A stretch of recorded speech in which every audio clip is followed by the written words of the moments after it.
مگر سبین تو سکندر کی وجہ سے، تم جانتے ہو، الٹے دماغ کا شخص، میں کیسے مان لوں کہ صرف اپنے مغرور اور بد دماغ شوہر کی وجہ سے وہ اپنے بیٹے کا نکاح بھول سکتی ہے؟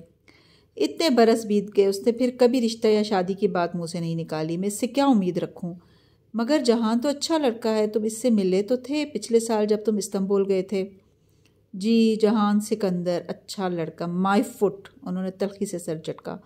اس کے تو مزاج ہی نہیں ملتے، وہ ترکی میں پیدا ہوا ہے، اس نے کبھی پاکستان کی شکل نہیں دیکھی، نہ اسے اردو آتی ہے نہ پنجابی۔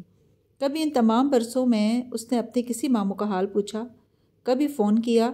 میں یہ سب بھول جاتا، مگر جب میں پچھلے سال استنبول گیا تو کیا آپ یقین کریں گے بھائی کہ میں 18 روز وہاں رہا۔ میں روز سبین کے گھر جاتا تھا۔ سکندر تو ملا ہی نہیں، اور جہان آخری اور مجھ سے ملا، اور وہ بھی 15 منٹ کے لیے بس۔ وہ بھی جب اس کی ماں نے میرا نام بتایا تو کافی دیر بعد اسے یاد آیا کہ میں اس کا کوئی دور پار کا ماموں ہوتا ہوں۔ پھر جانتے ہو مجھ سے کیا پوچھنے لگا؟ کیا پاکستان میں روز بم دھماکے ہوتے ہیں؟ اور کیا وہاں انٹرنیٹ کی سہولت موجود ہے؟ پھر اس کا فون آیا اور وہ اٹھ کر چلا گیا۔ میں کبھی حیا کے لیے کورٹ سے خلا لینے کے متعلق نہ سوچتا، اگر میں اس روز ایک ترک لڑکی کو، جہان کو، گھر ڈراپ کرتے نہ دیکھ لیتا۔ جب میں فلائٹ پکڑنے سے قبل سبین کو خدا حافظ کہنے گیا تھا، اس لڑکی کے ساتھ اس کی بے تکلفی الامان، وہ سکندر شاہ کا بیٹا ہے، اور وہ اپنے باپ کا ہی پرتو ہے۔ میں سمجھتا تھا کہ اگر احمد شاہ جیسے عظیم انسان کا بیٹا ہو کر سکندر اس کے برعکس نکلا، تو ویسے ہی جہان بھی اپنے باپ کے برعکس نکلے گا اور ایک اچھا انسان ہوگا، مگر نہیں، وہ اسی مغرور آدمی کا مغرور بیٹا ہے۔ حیا کون ہے، اس کا ان سے کیا تعلق ہے، یہ بات نہ جہان کو یاد تھی نہ سبین کو۔ سبین تو یہ ذکر ہی نہیں کرتی۔ اب میں اپنی بیٹی کو زبردستی ان کے گھر بھیج دوں کیا؟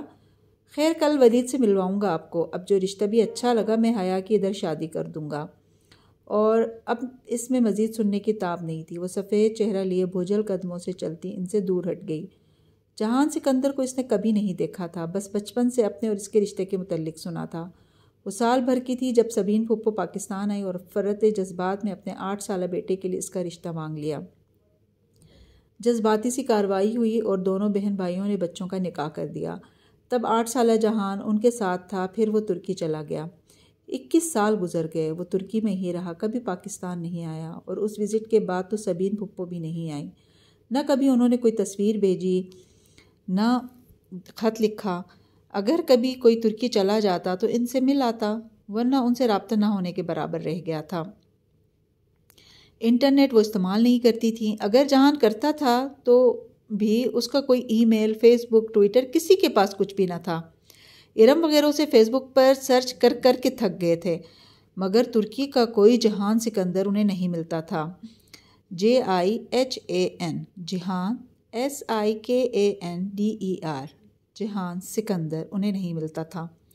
شروع کے چند برس پھپھو بہت فون کرتی تھی، پھر آہستہ آہستہ یہ رابطے زندگی کے مصروفیات میں کھو گئے۔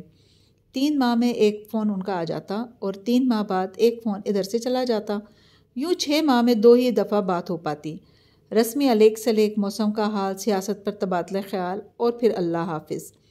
ان تمام باتوں کے باوجود وہ خود کو ذہنی اور جذباتی طور پر جہان سے وابستہ کر چکی تھی۔